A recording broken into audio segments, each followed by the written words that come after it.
normativa. En el segundo módulo veremos cambios en los requisitos de lo que se dice y de lo que se entiende en la normativa. Ha habido cambios, yo diría tanto de forma como de fondo, y es importante darnos cuenta hacia dónde se orientan esos controles. En el estricto sentido de las buenas prácticas, los cambios no son tan grandes porque se conserva gran parte de lo que ya tenía la resolución 067. ¿Qué ha hecho esta nueva actualización? Es dar más énfasis en la parte operativa, en la parte de los procedimientos internos del ARSA, donde se ha ido detallando y desarrollando cada uno de los trámites que cualquier empresa puede requerir, y yo me imagino curándose en salud, poniendo pautas de cómo presentar las solicitudes, qué documentación adjuntar. Los cambios que son ya de fondo, sí tienen que ver con definir ciertas reglas respecto a los plazos en que tienen que solicitarse las auditorías, respecto a los plazos en que tenemos nosotros como organismo de inspección que entregar informes. Hay cambios que fortalecen el hecho de que los análisis que se realizan para validación de procesos, para hacer estudios de estabilidad de productos, para confirmar que las medidas que nosotros tomamos dentro de los procesos de limpieza, desinfección o el control de calidad de los productos sea confiable. Entonces, es muy recurrente el requisito de que todos los análisis se hagan con un laboratorio acreditado 17025. Y se hace énfasis en el hecho de que nos aseguremos, en este caso como empresa, de que el laboratorio que estemos contratando, dentro de su alcance, tenga acreditado el análisis que nosotros requerimos. Eso es importante tomarlo en cuenta porque, a diferencia de una certificación tipo ISO 9001 que se certifica procesos, 17025 es una acreditación donde se reconoce la competencia técnica del laboratorio y del personal técnico. ¿Qué significa esto? Que es necesario de que uno verifique el alcance que tiene ese laboratorio y nos aseguremos que el análisis que yo estoy requiriendo para validar esté dentro de su sistema de acreditación. Hay muchos laboratorios que están acreditados, pero en 1 o 2 parámetros. Y el resto de los parámetros no están cubiertos por la acreditación. Entonces, eso como para ver cambios de fondo. Hay ciertos elementos que se han incorporado, principalmente yo diría en conceptos, y ahí les voy poniendo cierta información de que se creó mucho más definiciones, más alcances, aclaran más cosas, que sin duda dentro del día a día en el ARSA, esa falta de tener un criterio claro ocasionaba controversias y problemas con las diferentes empresas. Vamos a ver la razón de ser de las BPM, el contexto de las BPM aquí en el país, y hoy vamos a alcanzar hasta identificar los cambios principales que tiene la normativa. Mañana nos vamos a dedicar ahí sí ya a desmenuzarlos y reforzar los temas más importantes del tema del proceso de inspección, que es el que a nosotros nos interesa como organismo de verificación de la conformidad que ustedes cumplan. Mañana veremos el tema de la normativa técnica sanitaria sustitutiva y aquí veremos lo que les comentaba, que gran parte de la estructura que tiene esta normativa técnica está orientado ¿hacia qué?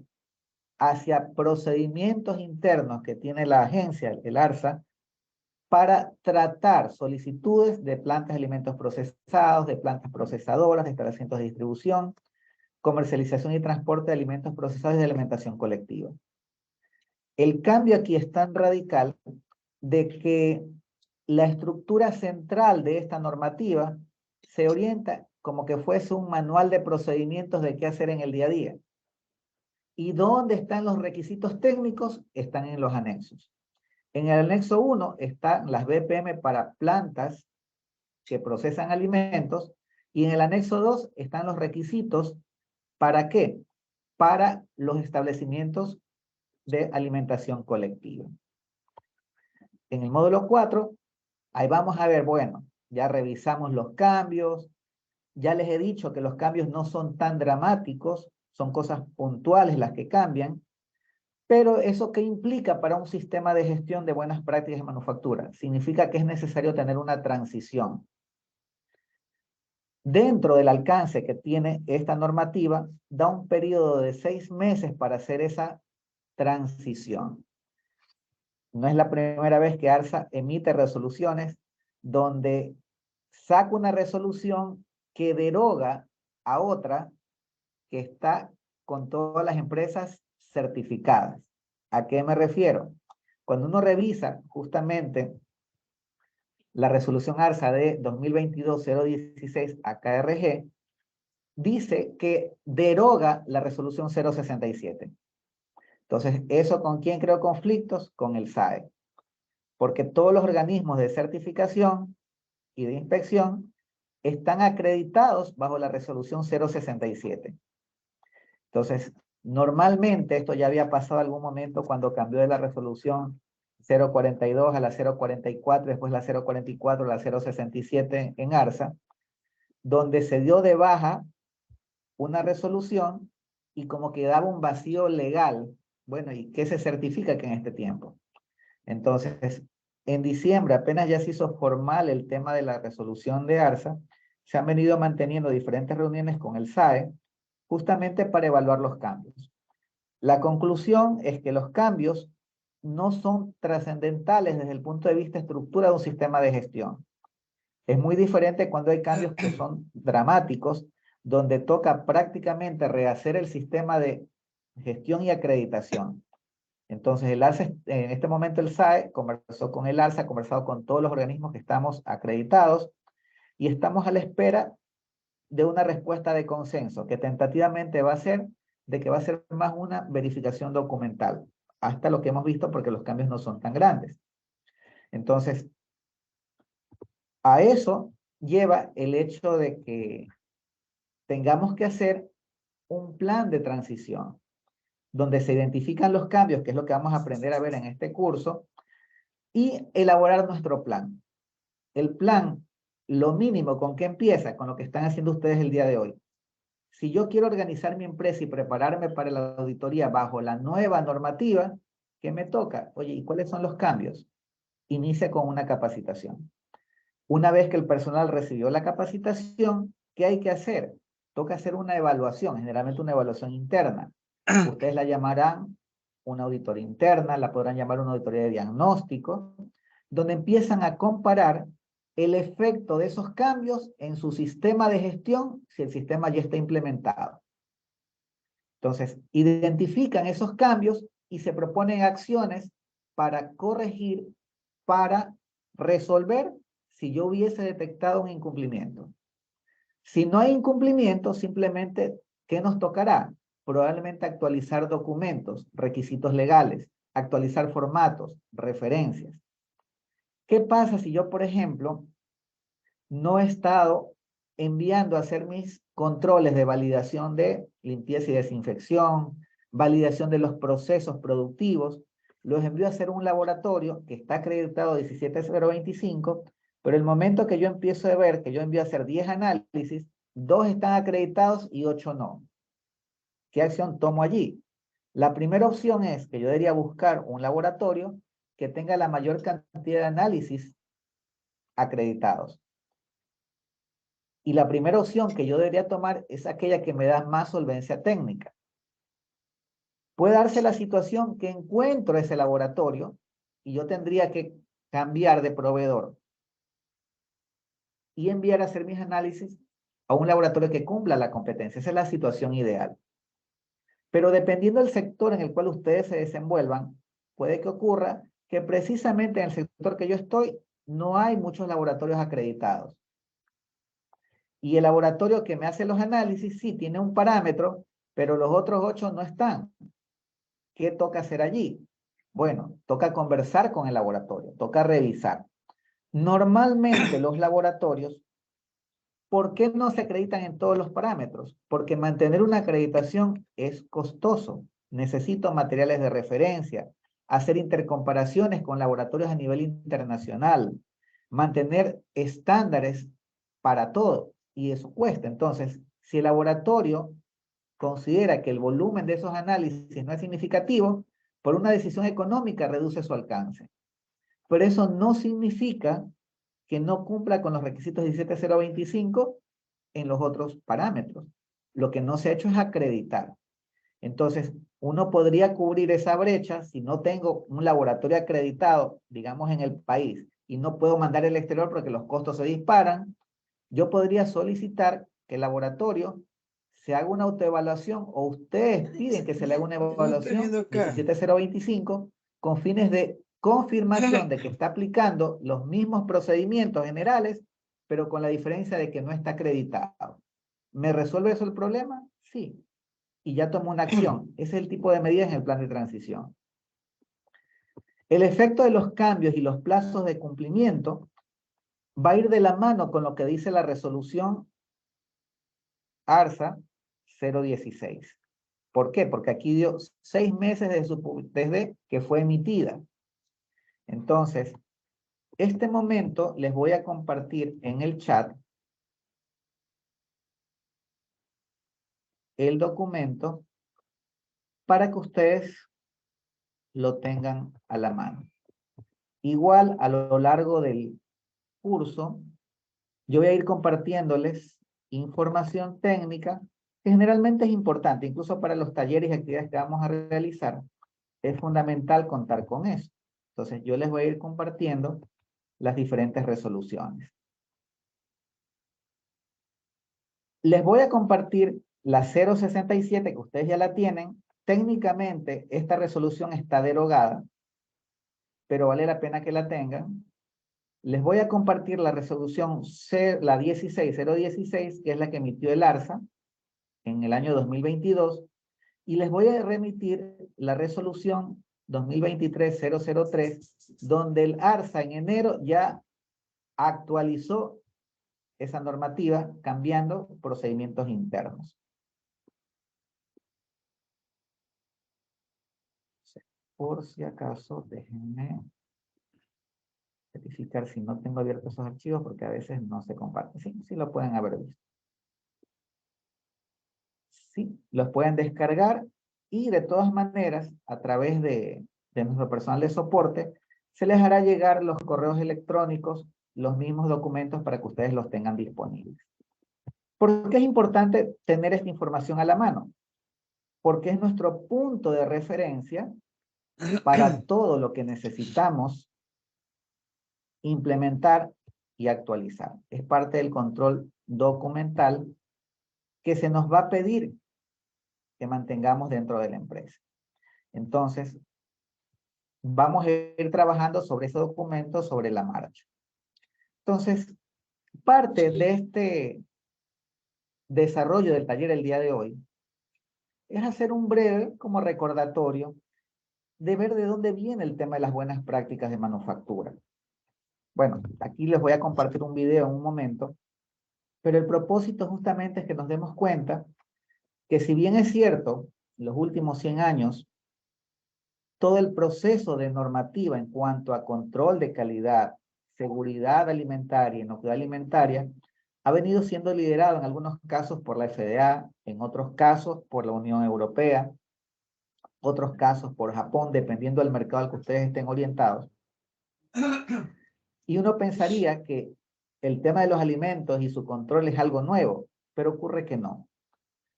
Desde que la humanidad empezó a asentarse, dejó de ser nómada y vivir de la cacería y de simplemente recolectar los frutos que la naturaleza daba y empezó a generar alimento a través de la agricultura, a través de el desarrollo de ciertas especies animales para uso de la leche, de la carne, ocurre que los problemas relacionados con la intoxicación, con las enfermedades alimentarias, se presentaron. Entonces, vamos a ver un video como para hacernos reflexionar de eso y darnos cuenta que a lo largo de todo el periodo que la humanidad ha venido creciendo, el tema alimentos ha sido crucial.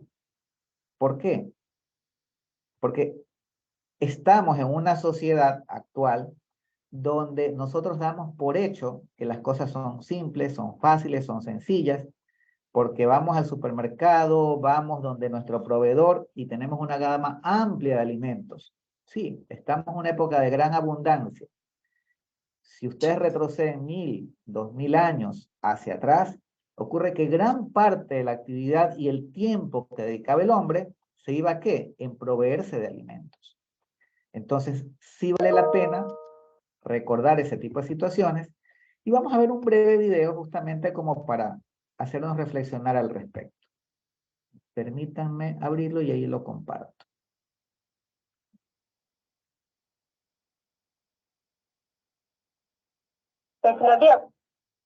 Bien, regreso para compartir pantalla. Presten atención porque sobre el video después vamos a hacer unas actividades. Gnostic presenta historias de las buenas prácticas de manufactura. Hoy en día podemos tomar con confianza de comprimidas, cualquier medicamento, seguros de que este cumplirá con la función para el cuerpo. Sin temor de que algo inesperado pueda sucedernos, que en lugar de mejorar nuestro estado o el de nuestros seres queridos, lo empeore. Pero es como siempre, pues, llegar a tener todas las revoluciones normalizadas que hoy nos permiten esta confianza, llegó a evolución. Cuando un estilo surgió y fue impulsado en sus primeros años por algún evento lamentable que fue asociado a una mala práctica en la selección de medicamentos. Veamos cuáles fueron estos eventos y cuál fue su repercusión en la normativa de selección de medicamentos que hoy conocemos como las buenas prácticas clínicas. Siglo XVI. En el siglo XVI empezaron a formarse las primeras academias médicas, la francesa de ciencias y la inglesa, Sociedad Real. Tienen nombres con acción conjunta del rey Enrique VIII y del médico Juan Pilar, persona de absoluta confianza, se inició el colegio médico, siendo este galeno su primer presidente.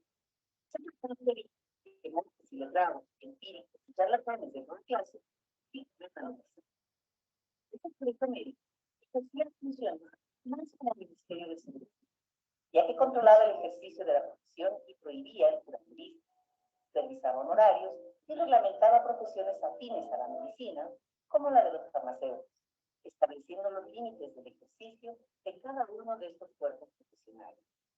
Este colegio podía examinar medicamentos y prescripciones en las diversas farmacias. Tenía autoridad para sancionar severamente a los transgresores, incluyendo el encarcelamiento de sus personas. Llegamos al año 1847, con la reina Victoria y los logros en medicina con el anestesiólogo James Simpson. 1847. Tengo que hacer una pausa porque me están indicando de que se escucha entrecortado. Win levantó la mano, por favor, active su micrófono, no hay inconveniente. Ya les paso el link para que lo puedan tener ustedes también de ese video, no hay inconveniente. Déjenme ubicarlo y se los paso.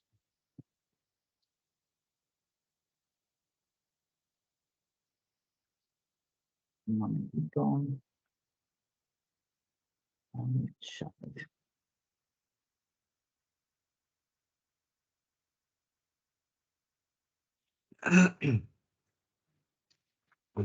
Ahí les compartí el enlace.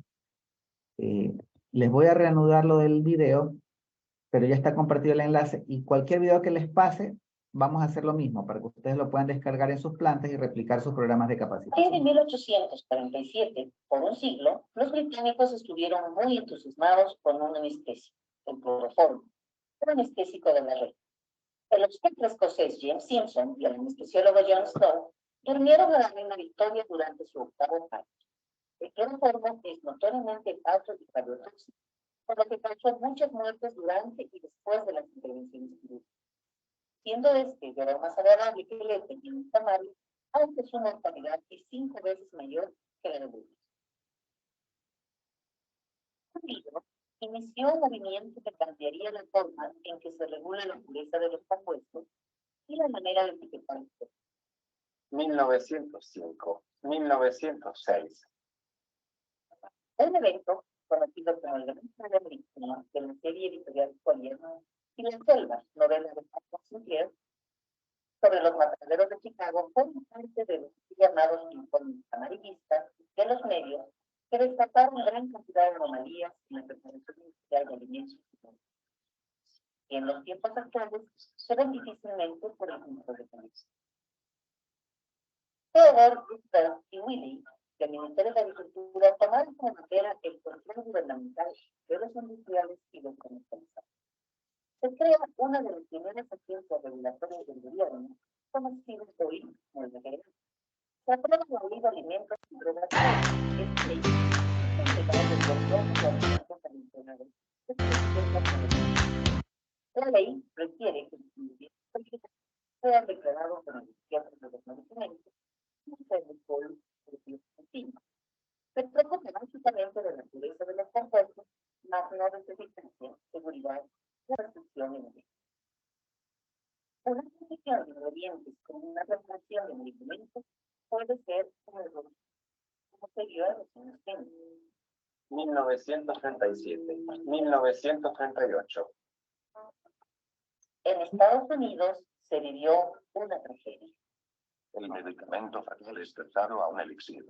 Químico dice que el dietilenglicol añadido a la sulfatiamida aumentó a 13. Estados Unidos en carrera contra la muerte para salvar a 700 del elixir. Se espera recuperar botellas vendidas a pacientes, mientras las muertes por envenenamiento alcanzan 36. Fabricante del elixir fatal admite haber violado la ley. Se lo encontró culpable de 112 cargos por violar la ley de drogas y alimentos puros. El elixir de sulfanilamida fue reducido por un solvente venenoso que cambió glicerina por dietilenglicol, que causó un total de 107 muertes. Las presiones de las ligas de los consumidores, de los industriales, los políticos, los mercados internacionales y otras agencias del mismo gobierno, en 1938 se crea la ley de los alimentos, drogas y cosméticos, y se pide a los fabricantes la seguridad de los productos antes de su uso. La contaminación cruzada durante la producción también puede llevar a un tipo de 1941. Aproximadamente 300 muertes y lesiones se dieron por la distribución de tabletas de sulfatiazol combinadas con fenómenos. La resolución revisa recientemente los controles de manufactura y calidad. Es el inicio de lo que después sería llamado las buenas certificaciones. Los efectos secundarios de los medicamentos deben ser evaluados. Desde que estos lleguen al mercado, los riesgos de no hacerlo pueden ser muy altos. 1962. En esta época los polifármacos son comunes, así como medicamentos que se pueden usar para aliviar múltiples síntomas y dolencias. Se venden sin restricciones para su uso. Estos, la talidomida, es comercializada en Europa y en Madrid, como un proyecto seguro de náuseas matutinas y conciliar el sueño entre uno incluso en mujeres. Los efectos secundarios de la medicación causan defectos de nacimiento en miles de bebés. Hoy se estima que fueron más de 10.000. La regulación comienza a pedir a los fabricantes que estos deben probar la eficacia y seguridad a largo plazo de los productos antes de su salida al mercado y asegurando el estricto control sobre las pruebas de los. En la misma década, eventos sociales hay una exposición durante la manufactura nacional que son nuevamente Década del 60. se reporta una intoxicación masiva de niños epilépticos. En cápsulas de fenitorina se identifica un cambio de ingredientes, sulfato de calcio con glucosa. Las autopsias demostraron que los niveles sanguíneos eran superiores a 45 microgramos por ml. En 1967, el primer evaluador de la Organización Mundial de la Salud de las buenas prácticas de agricultura se discutió de la vigésima asamblea de la salud para un grupo de científicos. Este fue aceptado en la asamblea vigésima primera con el título de requerimientos de las buenas prácticas de agricultura. Una que control de actividad de drogas y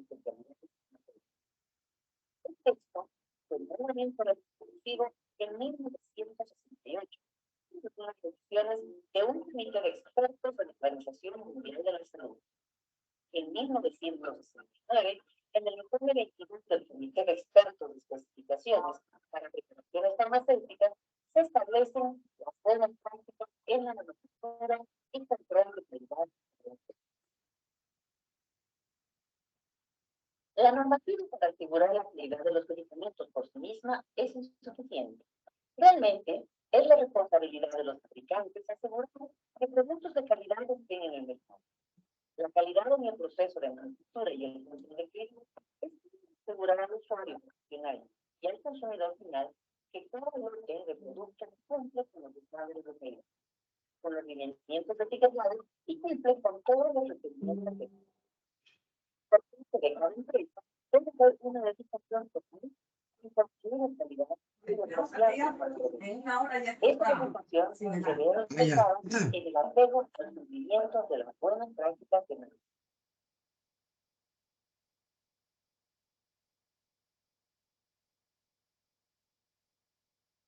Listo. A ver. Vamos aquí a dialogar un poco. Ustedes me dirán, el video tiene que ver mucho con la parte farmacéutica. Bueno, cuando crearon la FDA, dentro de la legislación americana, consta lo que es alimentación y drogas o medicinas. Entonces, bajo ese esquema, todo lo que se iba desarrollando sobre el control legislativo para la industria farmacéutica se iba replicando para el sector alimentos. Si prestaron atención al video, notaron que en 1967 salieron los primeros pininos, los primeros pasos para las BPM en el sector farmacéutico. Y recién para 1969 se emitieron las normativas para la industria farmacéutica. Si ustedes empiezan a revisar, bueno, ¿y de dónde creen ustedes que, por ejemplo, ARSA toma de referencia para evaluar las buenas prácticas de manufactura en alimentos? ¿De dónde sacamos la información? El documento de referencia generalmente es un documento de la FAO, que depende de las Naciones Unidas. Y precisamente la primera revisión de ese documento fue emitida en 1969. La última es de 2020. Entonces, ustedes notarán que a lo largo de este camino siempre ha habido una correlación muy directa entre lo que se maneja en la parte farmacéutica y de la mano el sector alimenticio va por allí. ¿Qué más vemos? Resulta un poquito triste y a veces contradictorio darnos cuenta que la normativa no solo ecuatoriana, sino a nivel internacional, es reactiva. ¿Qué significa esto? Se empieza a establecer legislación y control solamente después de que ha ocurrido algo. Alguien se intoxicó, alguien se enfermó, alguien murió, y recién allí nos damos cuenta de que faltó el control. Lo mismo pasó en Estados Unidos y lo mismo ustedes ven que continuamente pasa en países en vías de desarrollo como el nuestro, donde cada cierto tiempo hay un escándalo porque fallecieron tantas personas por licor adulterado, tantas personas ingresadas por intoxicación alimentaria por un evento en tal parte. Entonces, cuando se dan estas situaciones, allí recién nos acordamos que hay legislación. Y viene uno de los puntos interesantes de los cambios que propone esta normativa. Aquí me van a permitir abrir un momento el documento de la resolución 016.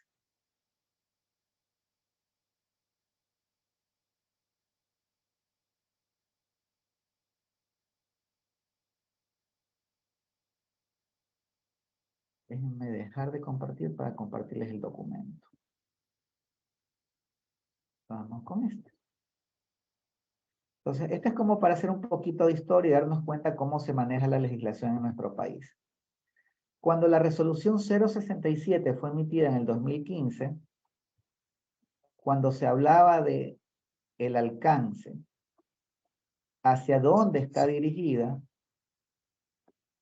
tenía una característica muy similar a lo que está aquí. Ámbito de aplicación.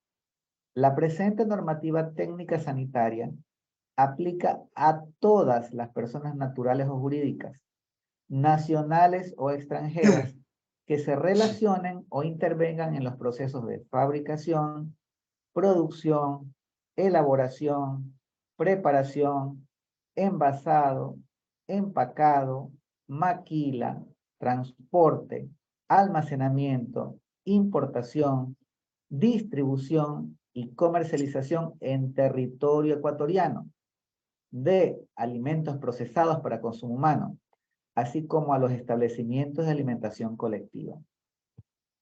Algo muy parecido, obvio que en la 067 no se hablaba de maquila y otros términos que se han ido incorporando, pero tenía la intención de que sea de cumplimiento obligatorio para todas las organizaciones naturales o jurídicas. Si uno quiere hacer un poquito como de cronología, ¿no? Entre el lanzamiento de la resolución 067 y la siguiente, que igualito le hicieron una reforma, la reforma fue específicamente para quitarle ese carácter de obligatorio que decía todas. Y cambiaron el obligatorio o el todas por la palabra voluntario, que es como se mantiene vigente todavía, bueno, se mantenía vigente la resolución 067. Esta resolución, cuando ustedes ven el alcance que se indica aquí, ¿qué nos dice? Que aplica a todas las organizaciones que están involucradas en la cadena alimenticia. ¿Qué fecha tiene de emitido este documento?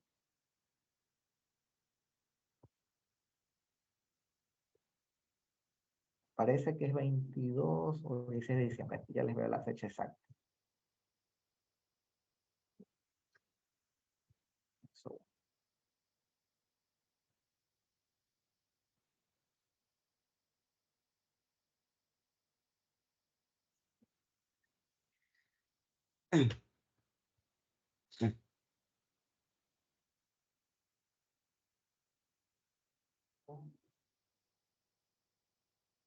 Que son todas las cláusulas adicionales. Disposiciones generales.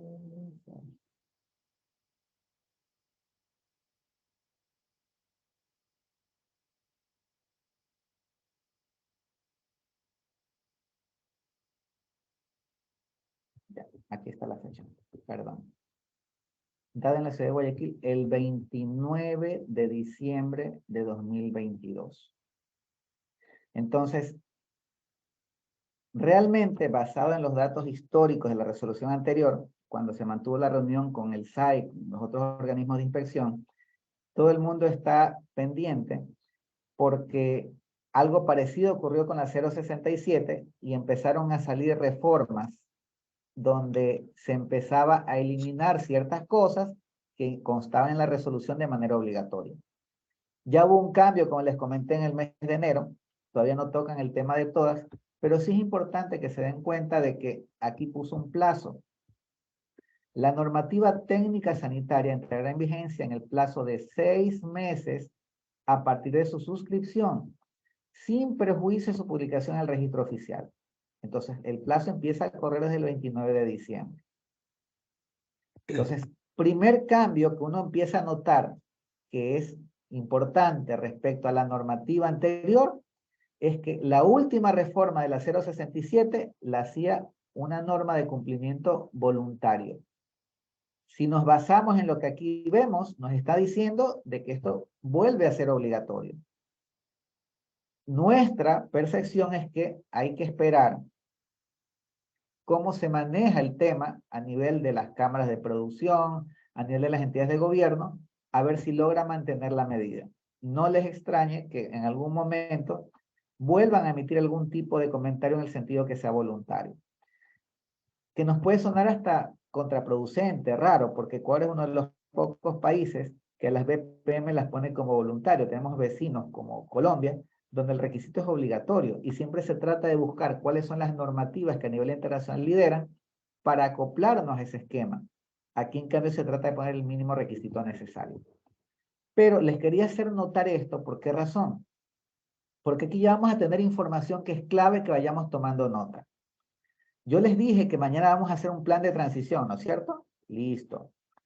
¿Cuál creen que va a ser la fecha tope para que yo ya tenga migrado mi sistema a estos nuevos requerimientos? Si tengo 29 de diciembre, 29 de enero, febrero, marzo, abril, mayo, junio. Término medio, 28, 29 de junio, nuestro sistema ya tiene que estar adaptado a los requerimientos que me pide esta normativa. Entonces, estos detallitos que son importantes, sí, vamos a estar saltando muy probablemente entre el material que les compartí en las láminas, junto con el documento de referencia, que es la normativa técnica sustitutiva. ¿Por qué? Porque tenemos que ir entendiendo los efectos de lo que significan esos cambios. Entonces, primera cosa importante, fechas. Nuestra fecha máximo es 6 meses de la suscripción.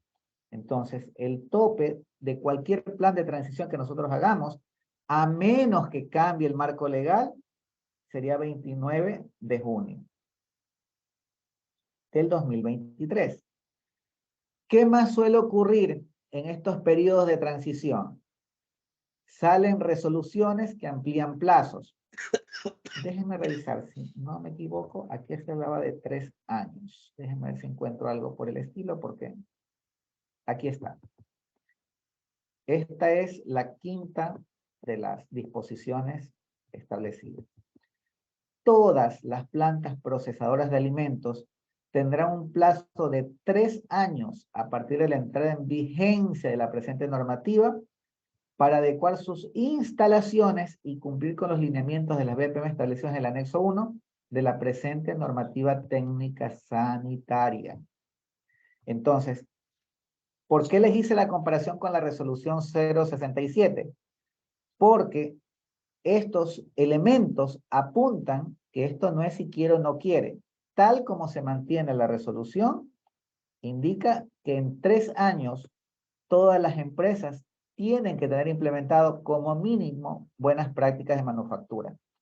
Y como les comenté en los contenidos, en el anexo 1 están los requisitos.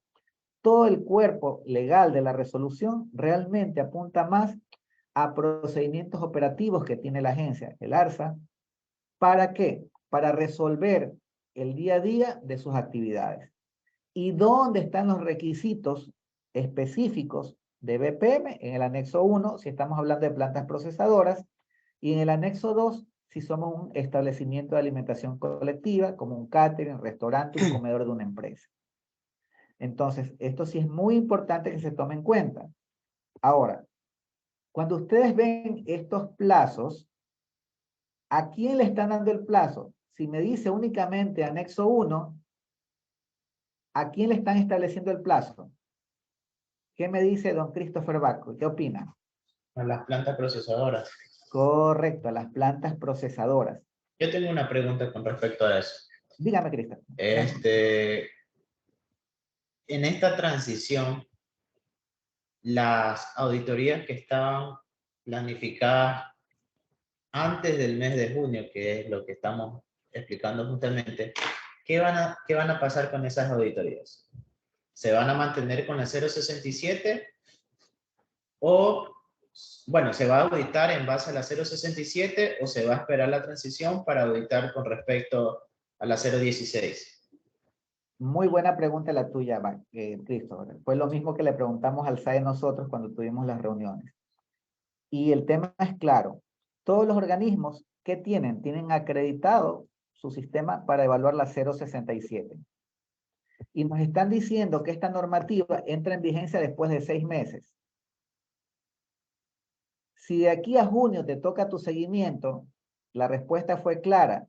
Se evalúa sobre la 067 que todavía está en vigente. Esto va a entrar después de 6 meses. Entonces, si estás antes de esa fecha, ¿qué se debe evaluar? Tu sistema de gestión bajo la resolución 067 más tu plan de transición. Ah, se debe considerar el plan de transición. Correcto. ¿Por qué? Porque tú ya tienes que estar preparándote, porque sabes que el 29 de junio, ya el 30, ya te van a evaluar bajo la nueva normativa. Entonces, por eso es importante y está contemplado mañana justamente ver un plan de transición, porque es lo que se va a pedir. Ahora, nosotros que se supone nos controla el SAE, igual estamos a la espera de cuál es el pronunciamiento de ellos. ¿Por qué? Porque ellos igual nos auditan a nosotros para efectos de mantener la acreditación. Entonces, extraoficialmente nos han dicho que sí, que como los cambios son menores, probablemente sea una auditoría más tipo documental que algo verificación en sitio. Muchos de nuestros clientes, bueno, la verdad que nos ha apoyado muchísimo porque el SAE nos pide cuando toca los efectos de auditorías de testificación, acompañarnos en calidad de testigos en una auditoría aleatoria.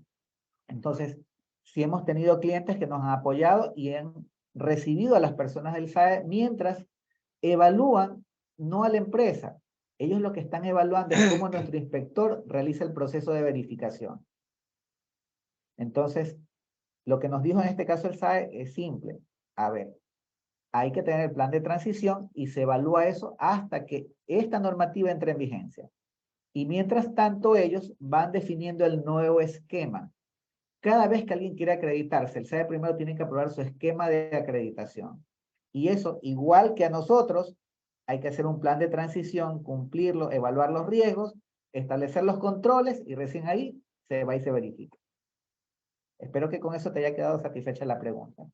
Pero voy a ir tratando de ir relacionando lo que diga la lámina con los cambios que nosotros consideramos que son más claves que debemos tener en cuenta en este caso si ya tenemos nuestra empresa certificada.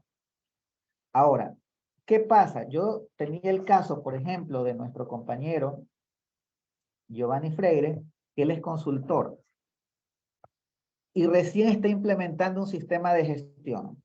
¿Qué le podríamos recomendar a él, por ejemplo? Que implemente sobre la 067. No tiene lógica.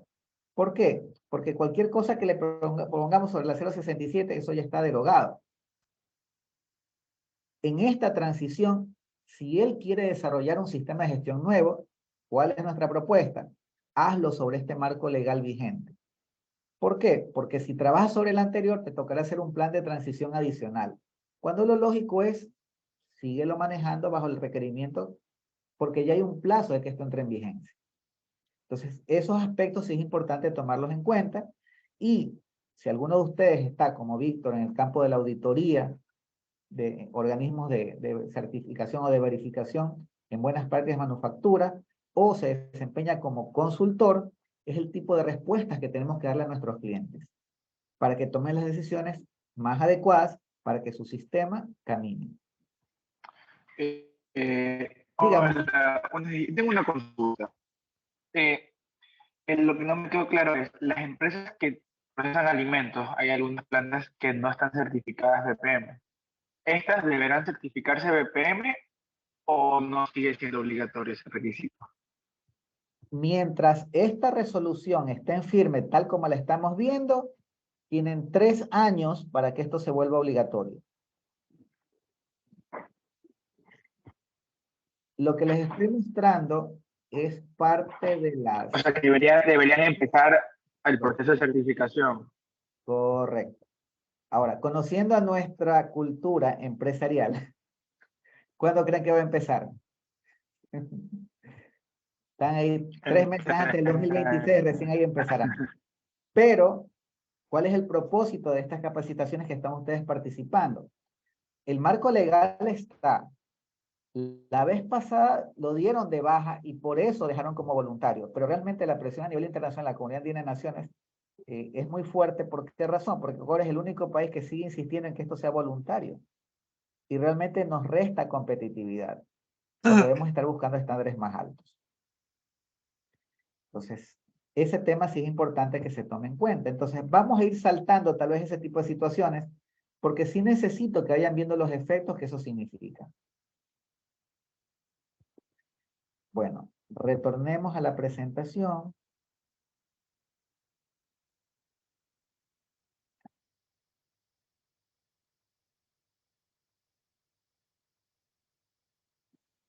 Y yo les hacía la comparación precisamente entre ese símil del avance de la parte farmacéutica con la parte de alimentos. ¿Van de la mano? Por supuesto que sí. Otra de las particularidades, bueno, de lo que les tomé nota a las diferentes empresas que se presentaron ustedes aquí, yo no las pondría entre las listas de la parte crítica de cambios que se han ido dando. ¿Por qué intencionalmente yo seleccioné un video relacionado con la parte farmacéutica si estamos hablando de alimentos? Porque otro de los cambios que ha venido trabajando el ARSA, que ya en esta resolución lo pone de manera, yo diría, más clara, pero que en la normativa que se ha venido desarrollando en los últimos años, viene exigiendo, es el que tiene que ver con el tema de los suplementos alimenticios y con el tema de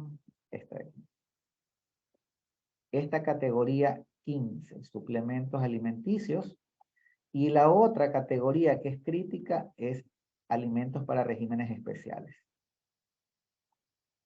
Tradicionalmente en la resolución 067 y las anteriores, antes estas categorías permitían que muchas empresas elaboren productos que técnicamente hasta en Estados Unidos son suplementos alimentarios de venta libre. Pero ARSA ha venido trabajando, yo diría, los últimos 6 años, tratando de restringir el manejo de suplementos alimenticios y alimentos para regímenes especiales y los está llevando al tema de farmacéuticos. Tenemos nosotros varios clientes donde básicamente estos procesos no se hacen por la plataforma de buenas prácticas de manufactura. Les piden que ingresen por la ventanilla, por el BUE, que es la ventanilla única de trámites, donde el proceso se hace como que fuese un producto farmacéutico. Entonces, de lo que yo escuché de las empresas que ustedes manejan, estamos hablando de PAN, estamos hablando de procesos de establecimientos de alimentación colectiva, hablo Agropec, hablamos un ingenio azucarero. No creo que hayan tenido problemas, pero sí tenemos nosotros clientes que tenían estas líneas certificadas y el momento que querían registrar un producto, ARSA los bloqueaba y le decían, no, ese no es un producto alimenticio. Eso es un suplemento alimenticio y está sujeto a control de regulaciones tipo farmacéutico. Entonces, cuando uno empieza a revisar ya cómo se fueron separando las categorías y se mencionan los diferentes trámites, esto también es conveniente que lo tomen en cuenta. Si alguno de ustedes está en el campo de la consultoría, esto tienen que manejarlo con bastante cuidado. Porque a veces les pida, sí, yo quiero hacer un producto que es como un suplemento alimenticio porque tiene alta riqueza en calcio, que tú puedes decir, eso es de venta libre, sí, pero bajo ese esquema te dirán, un ratito, la BPM que te aplica, eso no es alimentos, te va a aplicar las BPM grado farmacéutico. Y si ustedes ya tienen experiencia en el sector consultoría, notarán que las exigencias son totalmente distintas. Y si alguno de ustedes como consultor quiere embarcarse a hacer un proyecto de BPM Pharma y cobrar como alimenticio, está frito. ¿Por qué? Porque toca validar áreas, validar procesos, validar equipos.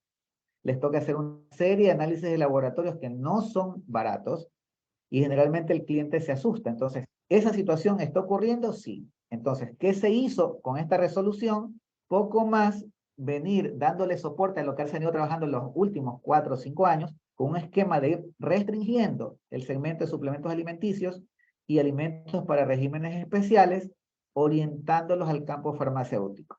Ahí es mi percepción personal, es mi opinión personal, es que ni siquiera la FDA se toma esas atribuciones. Pero la autoridad es la que define su política en el país y lo viene haciendo de esa manera. Hago el comentario, ¿por qué? Porque si algún momento nos toca trabajar en una empresa que tenga esas características, tenemos que ser muy cuidadosos. ¿Por qué? Porque si ARSA me categoriza eso como un suplemento, no me va a ser válido el tema de solamente tenerlo como buenas prácticas de manufactura de alimentos. Me va a pedir controles muy diferentes y realmente aplica más el esquema de la Red PAR, que aplica básicamente el tema farmacéutico. Eso como comentario. Ya que estamos viendo las diferentes categorías, notarán de que este también era un problema muy recurrente para muchos de ustedes, porque ARSA venía cambiando continuamente los listados de categorías de productos y qué productos ponía dentro de cada una de esas líneas. Entonces, es cierto, sale el acuerdo ministerial, o en este caso una resolución, pero ocurre de que ARSA también a veces saca procedimientos instructivos, y el instructivo se iba en contra de lo que decía la resolución. ¿Para qué aprovecharon esta resolución? Para alinear sus procedimientos internos con el documento público que todo el mundo tiene acceso y ve. Entonces, uno cuando recibe justamente algún requerimiento de cliente, nos dice, es que yo solo tengo una línea. ¿Por qué? Porque tengo solo una línea de proceso. Y realmente ARSA no lo considera así. Si yo digo, por ejemplo, de que en mi línea tengo un producto y ARSA lo tiene en dos categorías distintas, para efectos de la certificación en BPM, son dos líneas de proceso. Entonces, ¿qué se le sugiere aquí? Justamente cuando estamos hablando de ir identificando cuántas líneas tenemos, va a depender de las categorías de producto y cómo ARSA las tiene categorizadas. No es como uno quisiera, sino es en este caso como la autoridad las tiene definidas. Si nosotros no nos adaptamos a ese esquema, cuando presentemos nuestro informe de auditoría, ARSA lo regresa. Entonces, generalmente nosotros sí verificamos esto el momento incluso que se está haciendo la propuesta para las empresas, decirle, nos puede pasar la lista de sus productos y las líneas de procesos. ¿Qué se hace? Se compara contra esta categoría y uno va tomando decisiones. ¿Qué otra cosa es importante? Le dieron mayor énfasis al tema de los aditivos alimentarios. Y fíjense que sí, hay resoluciones, hay documentos como normas técnicas ecuatorianas, reglamentos, o nos podemos acoger a normativa del Códex Alimentarios. Entonces, aquí fíjense cómo se va abriendo las categorías. Aditivos alimentarios son emulsificantes, aromatizantes, saborizantes, incluyen esencias y extractos, entre otros. Entonces, este tipo de características y definiciones, en esta normativa en particular, lo han tomado muy en cuenta, porque han definido a nivel de detalle. Simplemente como para tener una idea del alcance de eso, recuerden que quien está dirigiendo el ARSA es una abogada. Entonces, cuando uno revisa aquí la firma, ella pone como magíster, pero es abogada. Entonces, cuando uno revisa esta normativa, realmente es como que usted está revisando un documento de blindaje legal. ¿A quién está blindando? Al ARSA. Porque está redactado en esa manera. Entonces, y para aquellos que han venido manejando normativa técnica a nivel internacional dirán, pero ¿por qué se redacta de esa manera? No está redactado como una norma técnica, está redactado como un documento con peso legal. Esa es la particularidad que da cada director el momento que está liderando el ARSA. Entonces, es tan evidente este tema que si ustedes se fijan que todos los requisitos técnicos están como anexo. Entonces, eso es bastante evidente en este documento en particular. Si uno revisa las resoluciones anteriores, siempre los requerimientos técnicos forman parte del documento central. Desde el punto de vista técnico y legal, esto tiene más peso. Cuando uno lo lanza como anexo es como un complemento, pero como se ve el documento en su integridad, todo se vuelve a aplicar. Entonces, ese comentario también se los quería hacer. Cuando les estaba hablando de las categorías, estamos en el artículo 6. Aquí hay un tema que también deben tomar en cuenta, que se crearon categorías específicas, la categoría alimentos procesados y suplementos alimenticios que contienen cannabis no psicoactivo o cáñamo o sus derivados. Este es otro de los elementos que aparece nuevo dentro del marco de la resolución. Hasta ahora, ¿cómo se manejaba esto dentro del esquema del ARSA? Habían procedimientos, habían instructivos externos donde se manejaba este tipo de situación. ¿Qué hicieron? Aprovecharon y se creó una categoría específica. Pese a que está considerado en este caso como un producto alimenticio, cuando ustedes empiezan a ver los controles dirá, no, no basta que hagas una auditoría BPM. Aparte tienes que cumplir los requisitos que te ponga el Ministerio de Agricultura para tener tu licencia, será como productor, como importador de semillas, como procesador, como comercializador. Primero tienes que cumplir eso antes que te presentes a hacerlo de acá. Además, no solamente hay jurisdicción ahí del Ministerio de Agricultura, es no psicoactivo y de acuerdo a la ley de control de estupefacientes, uno tiene esto que demostrarlo. Entonces, eso también se los quería comentar para que se den cuenta esos cambios que van dándose para adaptarse a las circunstancias de los cambios en la sociedad y también la parte legal que se va igualando. No sé si tengan alguna inquietud hasta allí. ¿Por qué hago este comentario? Porque si mañana a alguien se le ocurre hacer un pan con fibra de cannabis, no basta que tenga mi línea certificada con la línea de productos de panadería. O sea, yo no podría caer en la categoría de productos de molinería, panadería y pastelería. Porque si estoy utilizando una fibra de cannabis, no caigo en esta categoría. ¿Dónde me toca ir? A la categoría específica, porque uno de sus complementos, y por eso los alimentos procesados y suplementos alimenticios que contengan cannabis no psicoactivo, cáñamo o sus derivados. En el mercado, ustedes notarán que empezó a proliferar una serie de productos que hay cerveza con cannabis, hay galletas con cannabis, por supuesto no psicoactivo, por si acaso, no se confunda. Hay chicles, caramelos, bebidas energizantes. Entonces, hago esta acotación por la sencilla razón de que no hay que cumplir solamente con mi categoría de línea de proceso de lo de acá, sino que tengo que poner también la específica, que es la 21. Entonces, esos cambios también se presentaron. Entonces, esa es la finalidad de lo que estamos viendo. Creo que no les estaba compartiendo el documento, y estaba hablando nomás. A ver, vamos a compartirles ahora sí y regresamos a las láminas.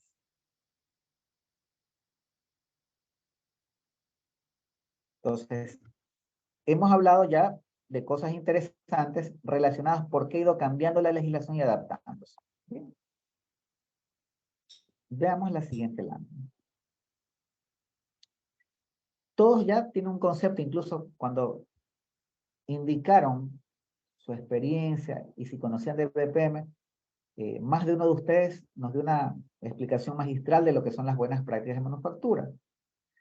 Simplemente por efecto formal, aquí estoy colocando la definición que trae esta resolución de las buenas prácticas de manufactura. Y la vamos a leer en detalle porque quiero que se entienda todo lo que eso significa.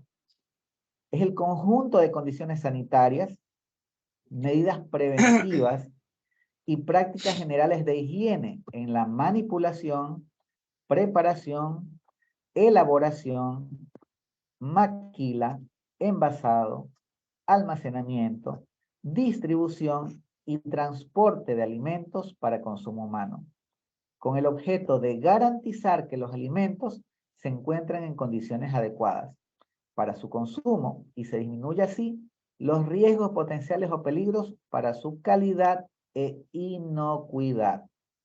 Entonces, normalmente, cuando uno revisaba definiciones anteriores, BPM siempre está relacionado a calidad del proceso. Tal es así que cuando hablamos de inocuidad, la primera palabra que se nos ocurre a nosotros es pensar en HACCP, porque el HACCP es pura inocuidad. Pero ¿qué quiero que noten? Con esta definición, ¿qué me está diciendo? Que para el ARSA va a ser BPM. ¿Solo calidad? No. También está el tema de inocuidad. Pero será una situación, yo diría un poquito particular, Y aquí vamos a saltar nuevamente para compartir el documento de la resolución 16. Entonces, cuando vemos los documentos del anexo 1, la estructura que sigue, de hecho, es muy similar a la de la resolución 067. Déjenme buscar aquí el anexo 2 como para ganar tiempo y más vale subir, que es más rápido. Sí. Entonces, ¿qué aparece de nuevo?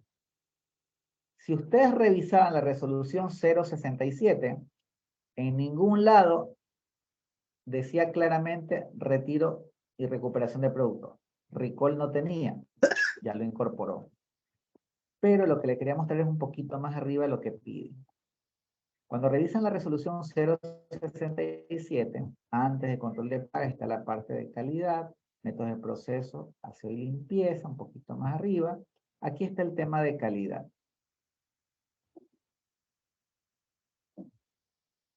Cuando habla del laboratorio de control de calidad, fíjense que antes le daba más énfasis al tema de inocuidad. Incluso había un párrafo donde no decía textualmente HACCP, pero uno entendía que se trataba de eso.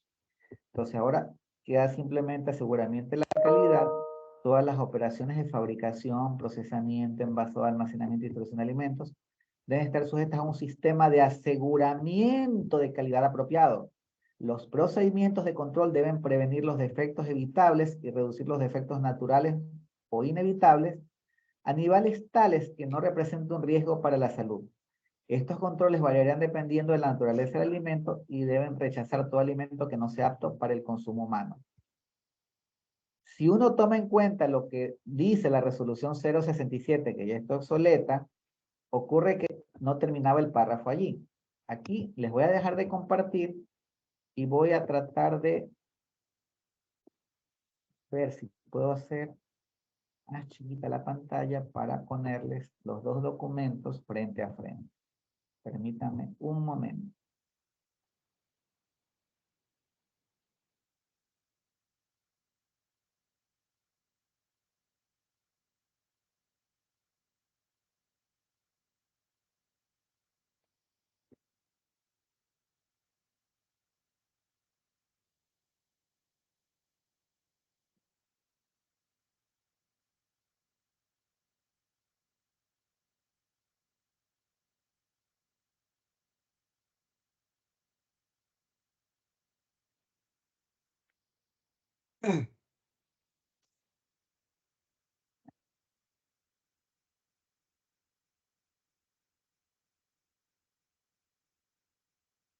A ver, les comparto para que vean lo que yo estoy armando aquí. Y vamos a compartir pantalla. Bueno, me confirman si pueden ver. Del lado izquierdo estoy poniendo la resolución 016, que es la que está vigente, y del lado derecho estoy poniendo la resolución 067, que es la que se mantenía antes. Está como anexo, las numeraciones han cambiado, que eran artículos, pero bueno. Del aseguramiento y control de calidad. Aseguramiento de calidad, si ustedes lo revisan, está textualmente lo mismo. Pero ¿qué pasó con el artículo 132? Acá se salta directamente las condiciones mínimas de seguridad. ¿Sí se dan cuenta? Lo eliminaron. Listo. Si uno lee el artículo 132 que estaba antes, que dice, seguridad preventiva, todas las plantas procesadoras de alimentos deben contar con un sistema de control y aseguramiento de calidad e inocuidad, el cual debe ser esencialmente preventivo y cubrir todas las etapas del procedimiento del procesamiento del alimento, de acuerdo con el nivel de riesgo evaluado en cada etapa mediante la probabilidad de ocurrencia y gravedad del peligro. Se debe establecer medidas de control efectivas, ya sea por medio de instructivos precisos relacionados con el cumplimiento de los requerimientos de BPM o por el control de un paso del proceso.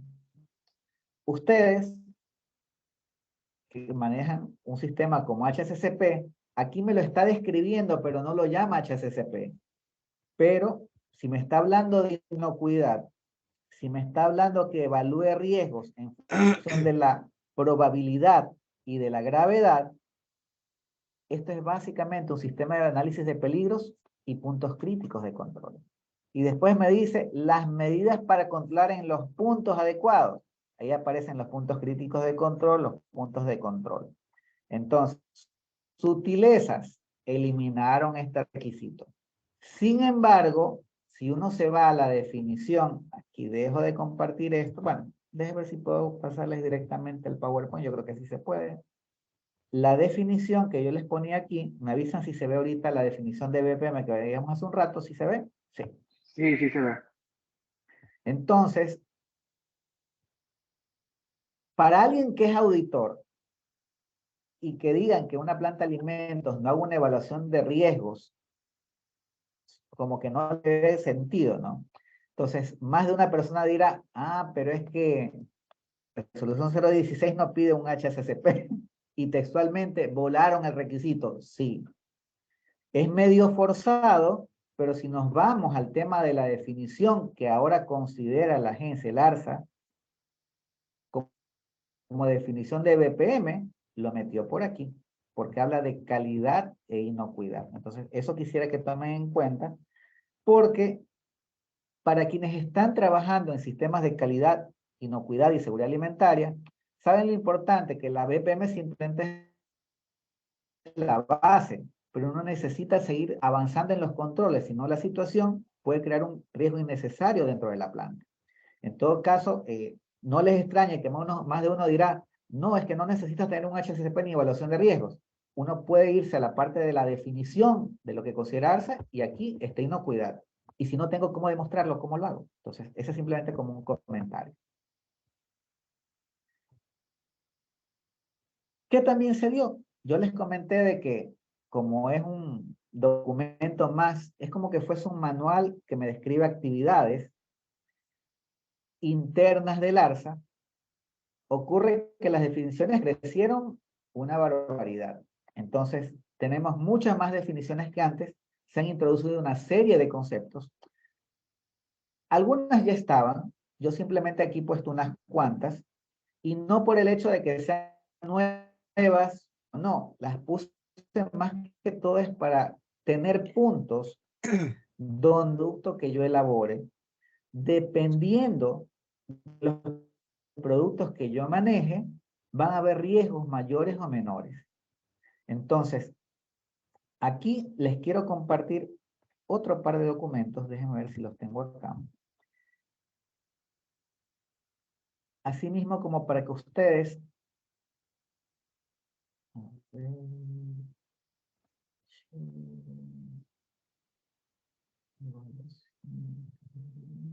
Sí, aquí les voy a compartir este par de archivos. Entonces, nos vamos nuevamente acá.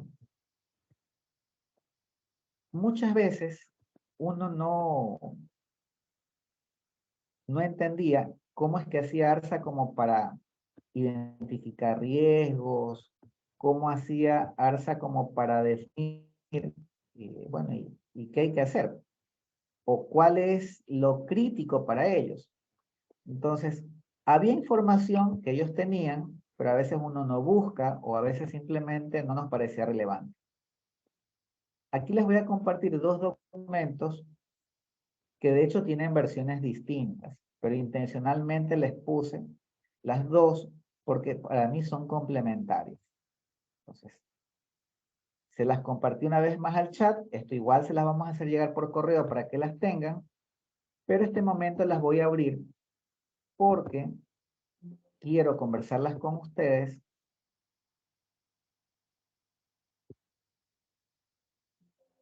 Esto nos va a ayudar tanto como consultores como si algún momento tenemos que implementar algún producto nuevo, algo dentro de nuestra empresa y queremos tener algo claro. A ver, esta versión es del 2017 y estaría seguro que la otra es más adelantada todavía. Sí, esta está 2021. Criterios técnicos para la reversión del riesgo sanitario de alimentos procesados es la versión actual. Y acá tengo criterios de evaluación para la clasificación de riesgo sanitario de alimentos procesados.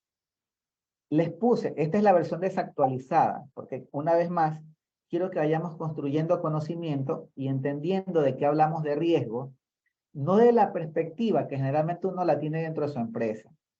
Porque usted conoce tanto de su producto que sabe qué es riesgoso y qué no. Bien. Pero desde el punto de vista externo, el criterio que utiliza el ARSA, y por tanto es el que nosotros, en el momento que vamos a inspeccionar una empresa, tomamos en cuenta, está relacionado con estos elementos. Primero vamos a ver simplemente la parte cómo clasifica, ¿no? Este es un semáforo de riesgos. Este procedimiento ya tenía tiempo allí, pero no todo el mundo lo usaba ni lo conoce. ARSA tiene niveles de riesgo: bajo, medio y alto. A nosotros como organismo de inspección, ¿para qué nos sirve? Para identificar, sí, esta empresa en qué sector está. Hay tablas donde uno dice el número de trabajadores, tantos días de inspección se requiere. Pero aparte del criterio del número de personas que trabajan en esa empresa, se utiliza un criterio relacionado con los productos que tiene. Una pausa activa, y si es así, ¿a qué hora? Muy buena pregunta. La tendríamos a las 12 si gustan. Ahí les pondré una pausa. No se preocupe, Giovanni. Si tienen alguna inquietud, eso sí pueden preguntar en cualquier momento. Bueno, sigamos contando lo que les estaba diciendo. Sí, Pedro, disculpa, Sí. ya que me tomaste atención con el mensaje. Veo que no estás grabando el curso, no sé si es que... Ay, no lo grabé, déjame ver porque como se me complicó la entrada, tuve que entrar por otro lado. Me parece que tienes toda la razón. Ya, porque sí sería importante que luego lo subas a la nube y para de pronto tener acceso, porque quisiéramos estar presentes todo el rato. No sé, te hablo por mí. No hay problema. Pero algún momentito toca salir igual medio de las actividades y pues podríamos cubrirla cuando dispongamos del video. Recording in progress. Tienes toda la razón. Lo que pasa es que me tocó entrar por otro enlace, no me dejó entrar por el que tenía. Ahorita empecé a grabar la sesión, tenías toda la razón. Ya, Hice el gracias botón, Pedro, pero no disculpa la molestia. Gracias por avisarme en todo caso. Y lo de la pausa activa tienes razón. Normalmente hacemos una pausa en la mitad de la sesión. Generalmente les comparto algún video, alguna actividad que es libre, pero simplemente es como para romper la secuencia nada más.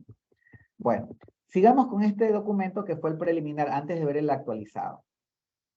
Entonces, ARSA considera riesgos biológicos y químicos como los más predominantes, porque se entendería que los físicos son tan evidentes que rápidamente usted los detecta. Y de ahí empezó a categorizar. Por las diferentes categorías de producto, empezó a poner, bueno, ¿y qué tipo de riesgo significa eso? Entonces, leche y productos lácteos. ¿Y qué incluye en esa categoría? Estas categorías muy probablemente estén cambiando con lo que aparece en la resolución que estábamos viendo, la 016. Estoy mostrándoles un documento del 2017. Se los pongo así para que ustedes vayan viendo la evolución, de dónde van cambiando los conceptos. Entonces tienes de productos leche y productos lácteos, leche en polvo, leche fluidizada, pasteurizada, HT deslactosada, listo. Pero al fin y al cabo, ¿qué es lo que te sale? Que todo lo que tenga que ver con productos lácteos para el ARSA, eso es riesgo alto. Para nosotros como organismo de inspección, el hecho que sea un riesgo alto significa que tienes que dedicarle más tiempo a esa actividad. Por supuesto que sí. Y también significa que el ARSA, cuando hace control posterior, en su lista de control anual, ¿qué creen que va a encabezar la lista? Los productos de riesgo alto. Siguiente categoría, bebidas no alcohólicas, hielo de consumo, producción de aguas minerales, y están las diversas categorías. Insisto, este momento todas estas categorías las han cambiado, por si acaso. También riesgo alto. Entonces, les envío el documento como para que ustedes tengan una noción de la percepción de ARSA a considerar. Productos cárnicos, riesgo alto. Alimentos para regímenes especiales y suplementos alimenticios. Antes estas categorías eran unidas. Pero esta es una estrategia que ya tiene funcionando, como les comenté, ya más de 4 años, donde tanto los regímenes de alimentos especiales y suplementos alimenticios se están orientando hacia un mayor control que ni siquiera la FDA en los Estados Unidos la tiene. Pero bueno, así funciona. ¿Qué caía en categoría de regímenes especiales? Alimentos de dieta infantil, alimentos para regímenes especiales y suplementos alimenticios. Entonces esto responde a una estrategia donde se va así poco más, como que esto fuese una industria farmacéutica. ¿Qué significa eso? Y emprendedores, pequeñas empresas y pequeños emprendedores. ¿Creen que se podrá competir contra una empresa farmacéutica instalada que está en esos nichos? Están creando una brecha de mercado tremenda. Pero, una vez más, es un comentario y percepción mía, por si acaso. Riesgo alto. Pescados y productos de la acuacultura, riesgo alto. Ovoproductos, riesgo alto. Cereales y productos de panadería, aquí, riesgo bajo. 7.2, referente a pastelería por adición de productos lácteos, aquí entró alto. Entonces, ustedes notarán que no todas las categorías necesariamente tienen la misma evaluación. Listo. Esto vimos un documento del 2017, ese es el antecedente. ¿Qué vamos a ver ahora? El documento actualizado.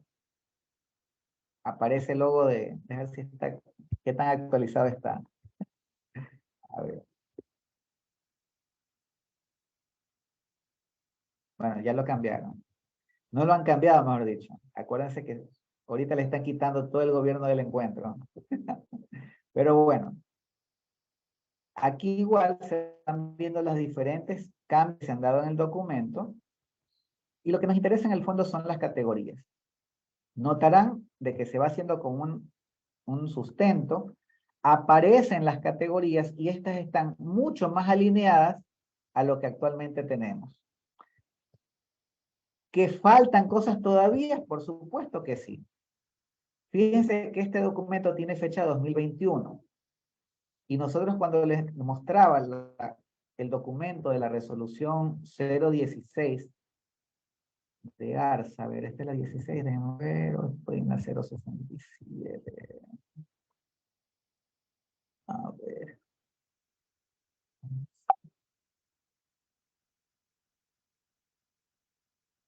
Ya, esta de aquí es la 016.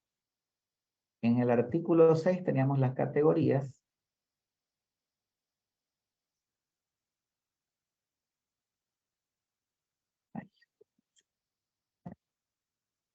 Noten que está la categoría 22. Aquí voy a reducir la pantalla para que ustedes puedan ver. Si están viendo la misma pantalla que yo, por si acaso, ¿no? ¿Ven los documentos que les estoy mostrando? Asumo que sí. Entonces, vamos a ver. Déjenme ver este recuadro. Vamos a hacerla más pequeña y las vamos a poner así mismo frente a frente. Este documento 2021 cierra en la número 21 con productos alimenticios no contemplados anteriormente.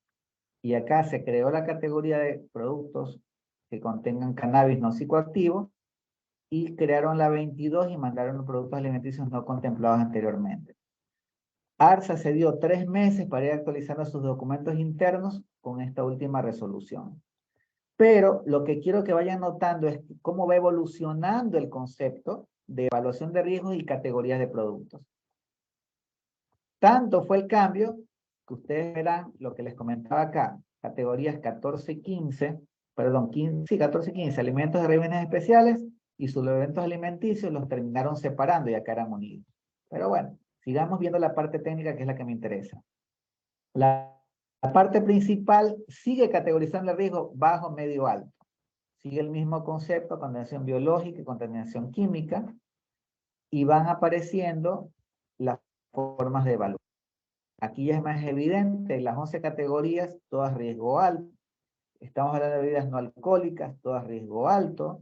Cárnicos derivados, riesgo alto. Alimentos para fines especiales y alimenticios, riesgo alto. Productos de la pesca y la acuacultura, todo riesgo alto. Ovoproductos, riesgo alto. Y aquí vamos cereales y derivados productos de panadería y pastelería. Productos de panadería fina, mantiene el concepto, como tiene productos lácteos, esta la dejan como alta y el resto bajo. Legumbres, hay entre riesgo alto y riesgo medio. Entonces, ¿por qué les comparto estos documentos? Porque muchas veces uno se pregunta, ¿y en base a qué ARSA toma muestreos en control posterior? ¿Por qué visita esta empresa y no me visita a mí? ¿O por qué a mí me visita tanto como que nos la tienen aplicada con dedicatoria y no visita a otro tipo de empresas? Bueno, la explicación es esta. El plan de control posterior responde a un análisis basado en riesgo. Entonces, el primer criterio es este. El segundo criterio que toma en cuenta ARSA y que nosotros igual lo tomamos en cuenta para nuestros seguimientos es, ¿y qué pasa si han presentado alguna denuncia sobre ese producto y esa empresa? Cuando hay una denuncia específica sobre un producto y una empresa, tengan la seguridad que ARSA de oficio inspecciona. Eso implica que su nivel de riesgo se incrementa. Pudo haber sido productos, bebidas alcohólicas obtenidas por fermentación, un riesgo medio. Pero si hay una denuncia que alguien se intoxicó con eso, tenga la seguridad de que le van a hacer una inspección. Y usted dirá, pero ¿y cómo así me visitan? Responde una denuncia. Muchas veces usted ni se entera, pero detrás de esa visita y esa inspección que hace ARSA sin avisar, está una denuncia. Solo como comentario. Entonces, igual todos estos documentos que yo les estoy compartiendo en el chat, se los vamos a enviar por correo, así que no se preocupen. El propósito de ahora es simplemente para alguien que esté hablando BPM y estamos hablando de riesgos, uno dirá, bueno, ¿y cómo evalúo? Recuerden que en la manera que estaba redactado el esquema en la resolución 067, en ningún lado decía exactamente un HACCP. Entonces yo como inspector no les puedo pedir de una que tenga un árbol de decisiones. No, esa es una metodología. Quien decide qué métodos utiliza es la organización. ¿Qué pasa si a alguien se le ocurre hacer su evaluación de riesgo utilizando este mismo esquema del ARSA? Ah, es que mis productos son cacao en polvo, entonces el riesgo es bajo. Yo tendría que poner eso en mis procedimientos internos, que esos van a ser mis criterios para evaluar riesgos. ¿Qué le faltaría a esto como para hacer un sistema completo? Aquí evalúa en función del nivel de gravedad de la situación por las características del producto. Son inherentes a las características del producto. ¿Qué le faltaría para convertir esto en una evaluación de riesgo completo? La probabilidad. ¿Y la probabilidad de qué va a depender? De los controles que ustedes tengan en su empresa. Si una empresa recién quiere implementar BPM, muy probablemente no tenga medidas de control ni programas de prerequisitos, ni checklist siquiera de controlar actividades dentro de su proceso. Entonces, si no tengo ningún control, mi probabilidad probablemente sea muy elevada. Pero una vez que ustedes capacitan a su personal, establecen controles, verificaciones, hacen inspecciones, el riesgo tiene que bajar. Entonces, esas matrices que se hacen de evaluación de riesgos no son permanentes. De hecho, uno esperaría notar esa mejora. Antes sin control pasaba esto y con control de ley tienen que bajar los inconvenientes. Entonces, regresamos a la presentación como para no salirnos del tema, pero realmente a mí sí me interesaba que a ustedes les quede claro a qué nos referíamos cuando hablamos de estas definiciones y los riesgos asociados.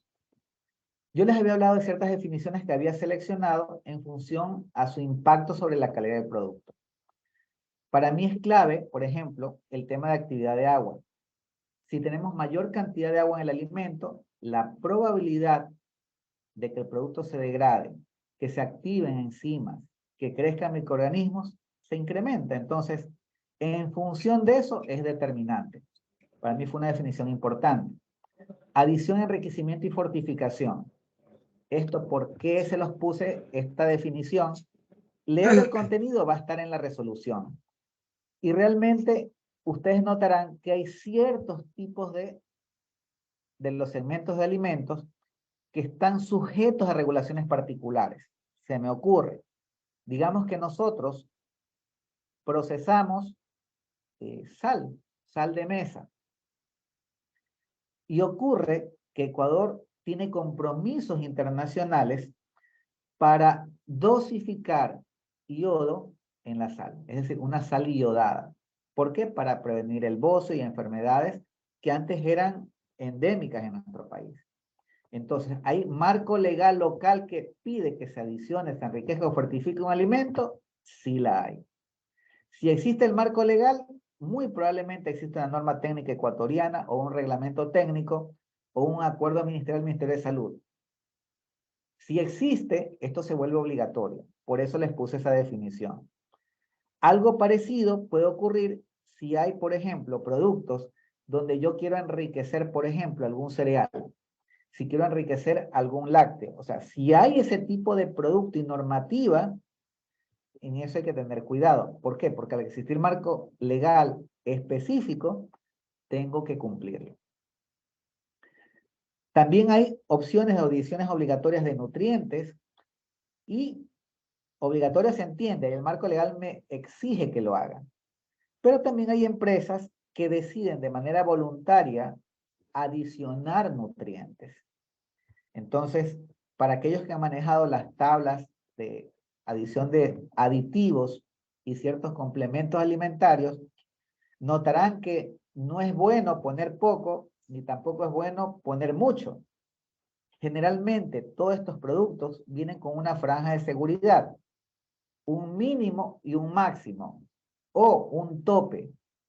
Si yo lo excedo, algo que era beneficioso en pocas cantidades puede convertirse en algo nocivo por una sobredosificación.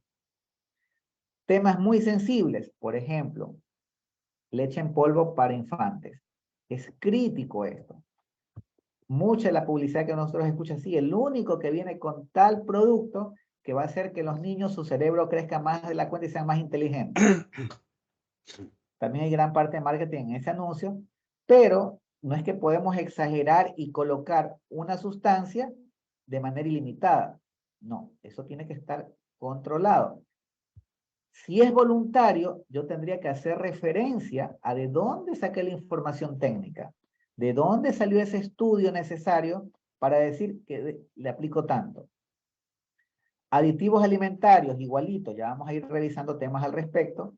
Agua de consumo humano y alérgenos. El tema de los alérgenos es un tema sobre el cual vamos a discutir y hacer un pequeño taller, pero yo diría es más como una mesa ampliada de discusión. Va a depender mucho hacia dónde está dirigido mi producto. Y quiero ponerles un ejemplo. Si yo estoy hablando en Europa, tengo 14 alérgenos que tengo obligación de declararlos. Si estoy en Estados Unidos, tengo 8. O sea, ¿va a depender de la legislación? Sí. ¿Va a depender del mercado? Sí. ¿Va a depender del segmento o la población a la que va dirigido? Sí. Porque son cosas muy diferentes dependiendo a los hábitos de la población. Entonces, digamos que yo tengo productos, ¿qué será? Camarón. Y parte de los procesos para evitar la deshidratación del camarón es utilizar productos como el metabisulfito de sodio. Sí, eso me sirve a aumentar la vida útil del producto como un preservante, ayuda en eso. Me ayuda a prevenir la deshidratación del producto, donde yo estaría perdiendo peso si el producto va congelado. Muy bien. Entonces, pero ¿será que puedo utilizar indiscriminadamente metabisulfito de sodio? No, hay límites. Porque va metabolizándose los productos, van transformándose y terminan convirtiéndose, por ejemplo, en sulfitos, sulfatos, y eso hay límites. Entonces, si es un alérgeno, va el tema de la declaración. Aquí quiero compartirles unos documentos, la idea no es asustarlos, sino que simplemente tomen conciencia. Y vamos a hacer algo interesante. En el chat les voy a compartir otros documentos para un pequeño taller, por llamarlo así. Ya hablamos del taller de evaluación de riesgos. Veamos el tema de aquí, aditivos alimentarios, que es lo que estábamos hablando. Les voy a compartir estos 3 documentos.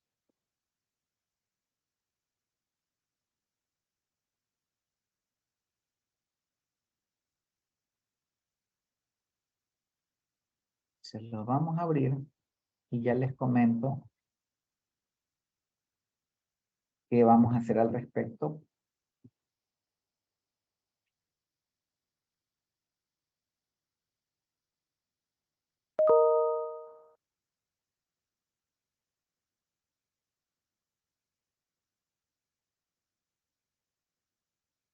Déjenme compartir su pantalla para que puedan ver.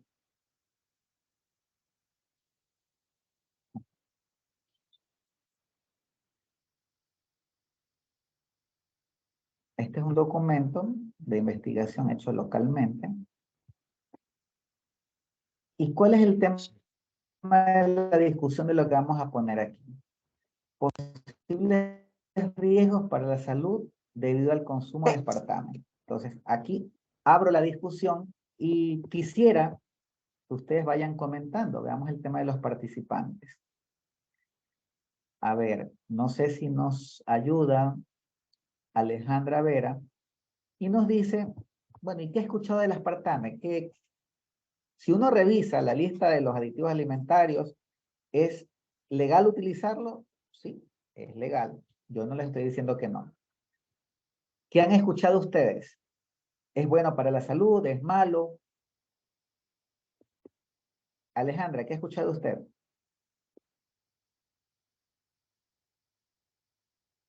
Christopher, ¿qué ha escuchado?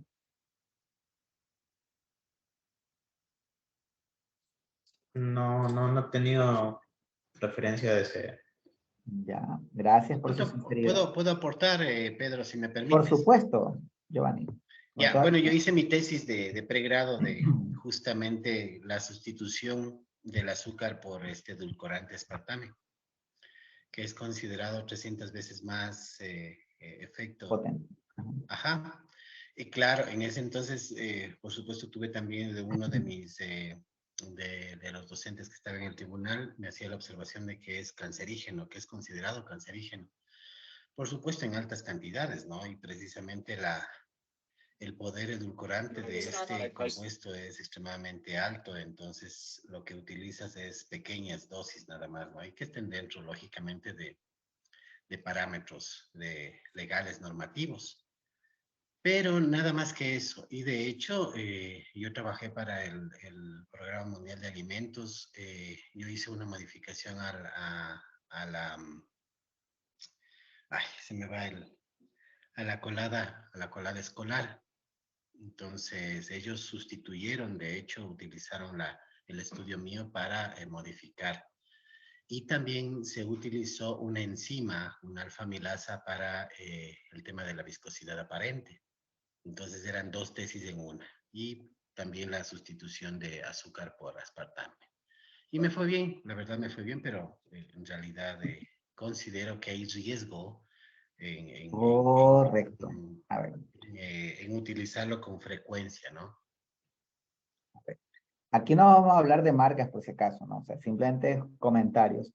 Y por eso traigo a colación un artículo que es más orientado de investigación. O sea, estos son temas muy polémicos, pero yo creo que como profesionales en el sector de los alimentos en el cual ustedes se desarrollan, una de las cosas más importantes que tienen que hacer es aprender a pensar.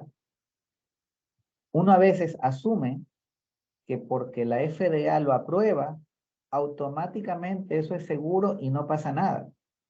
Cuando vimos el video donde se hacían los recuentos de los desastres que habían tenido justamente en la parte farmacéutica, era una de las pastillas que mencionaron, tenía problemas de mutación genética. Los niños salían sin brazos, sin piernas, o sea, les pasó a ellos y con todas las aprobaciones.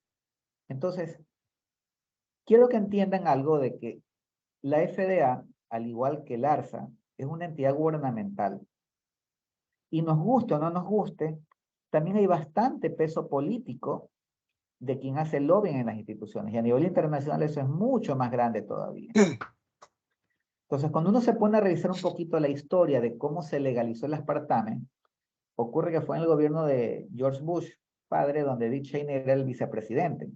Y cuando uno recuerda quién era Dick Cheney, ocurre que era el CEO, el director ejecutivo, de quien tenía la patente para hacer el aspartame.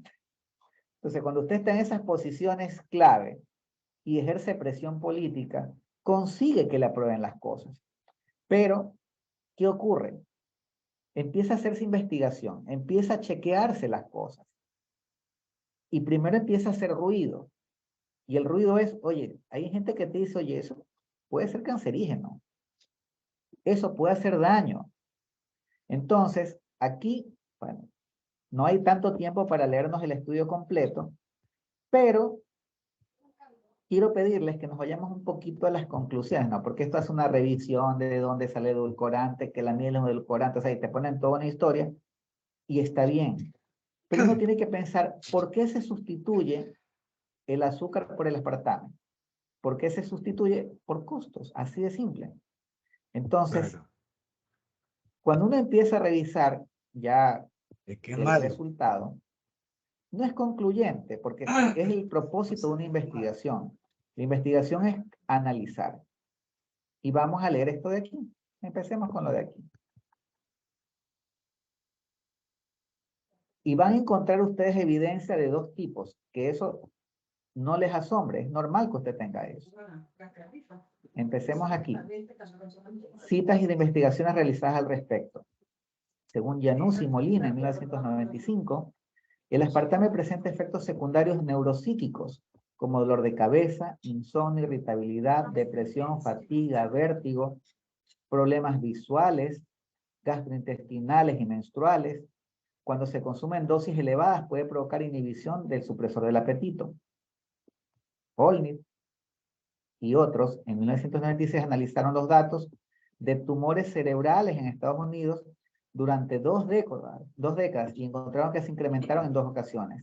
El primer incremento, que fue leve, se asoció a un mejoramiento de la tecnología de diagnóstico, y un segundo, más reciente y sostenido, implicó el aspartame, debido a un estudio que reveló una alta incidencia de tumores cerebrales en ratas alimentadas con el edulcorante, en comparación con la ausencia de estos tumores en los controles. Los autores concluyeron que hay necesidad de volver a evaluar el potencial carcinogénico del aspartame. Sigamos leyendo.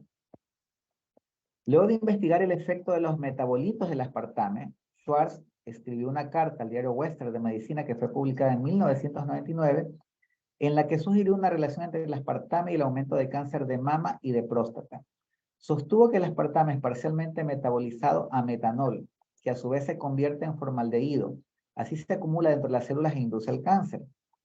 En el mismo número de la revista, el doctor Trichopoulos, cuyas investigaciones eran financiadas por Monsanto, bueno, aquí menciona la empresa, yo antes no la dije por si acaso, respondió a la carta explicando por el aumento de la tasa de cáncer de mama ocurrió antes de la introducción del aspartame y ha ido decreciendo durante los siguientes años.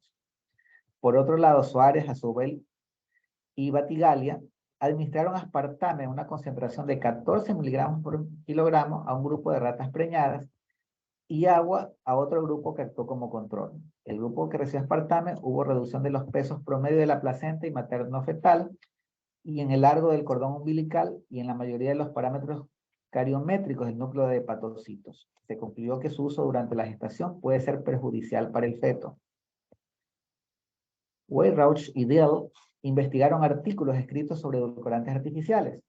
Fue de su interés la publicación de Olnit et al., sobre la que dijeron no ser admisible la correlación entre el aumento de los tumores cerebrales y la introducción del aspartame, por tratarse de una falacia ecológica, además de que sus resultados no pudieron ser confirmados por ensayos posteriores. Las conclusiones de Weyrauch y Dill fueron las siguientes. El uso pesado de edulcorantes artificiales mayor a 1.7 gramos por día conduce a un aumento del riesgo relativo de 1.3 para el cáncer de vejiga en humanos. No es posible determinar los agentes exactos debido a que muchos edulcorantes artificiales se combinan en los productos alimenticios. A pesar de los artículos no científicos publicados y las publicaciones científicas, no hay evidencia que el aspartame sea cancerígeno.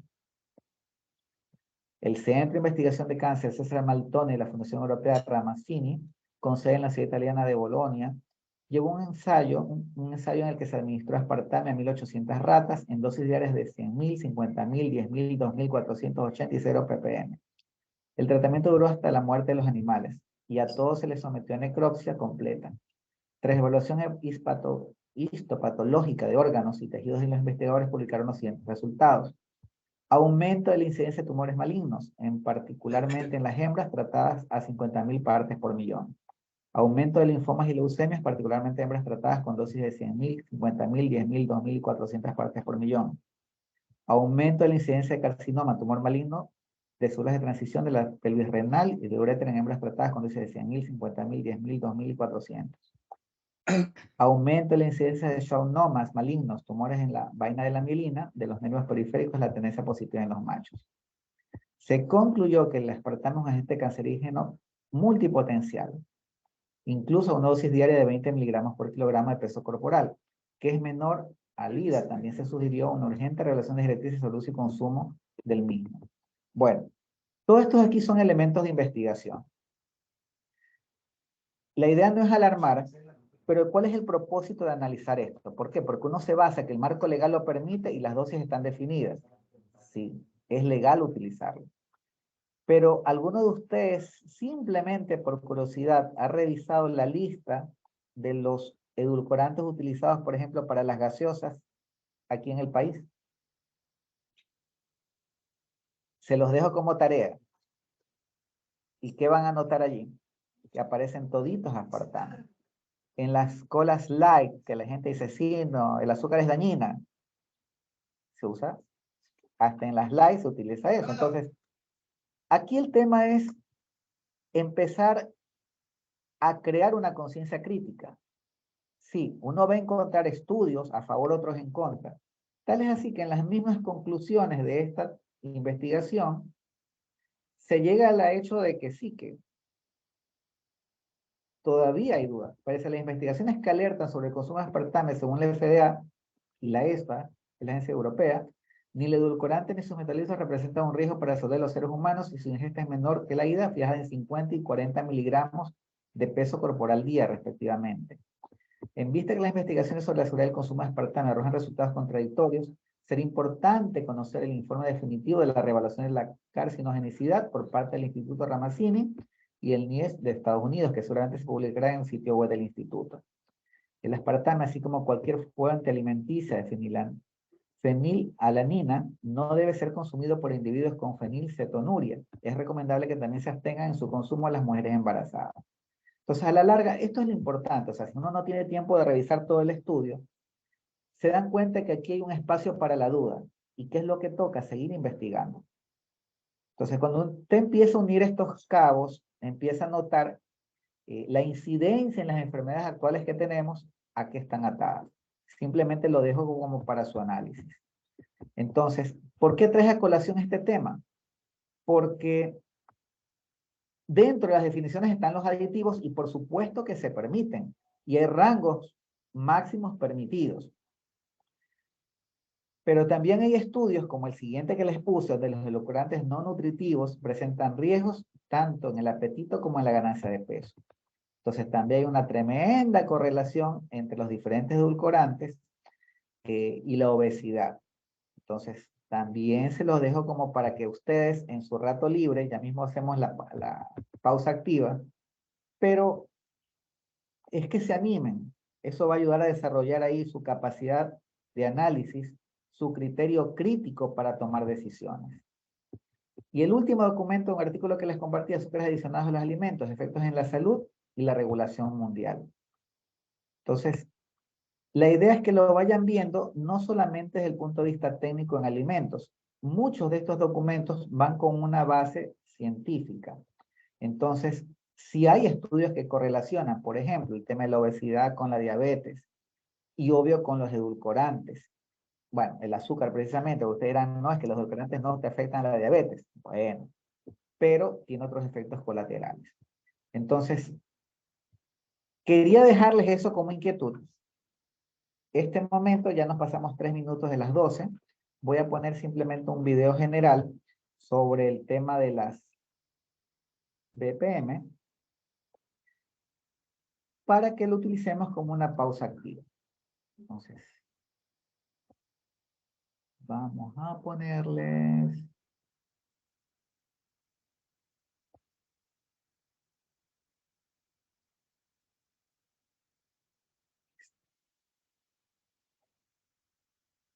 un ratito solo para confirmar si estoy compartiendo y si se ve.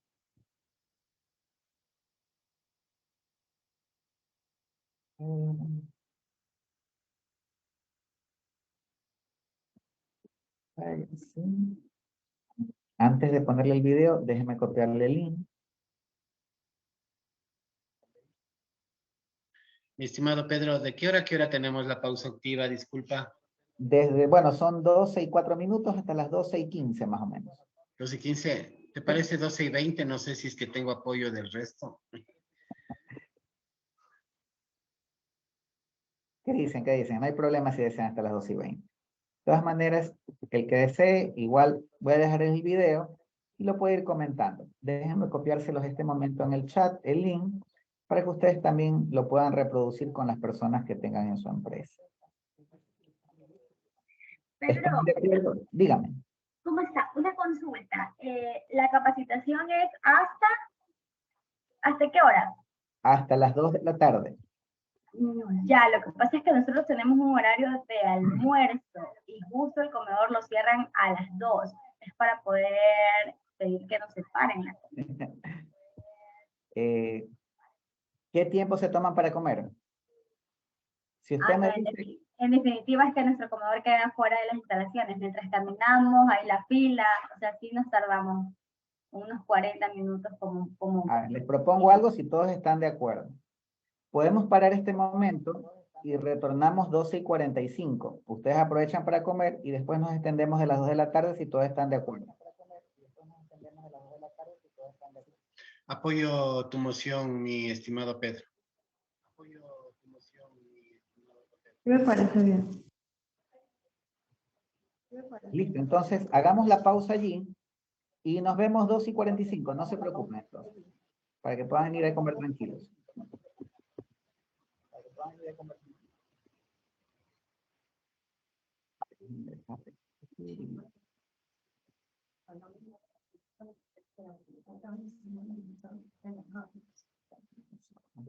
Déjame quitar el volumen.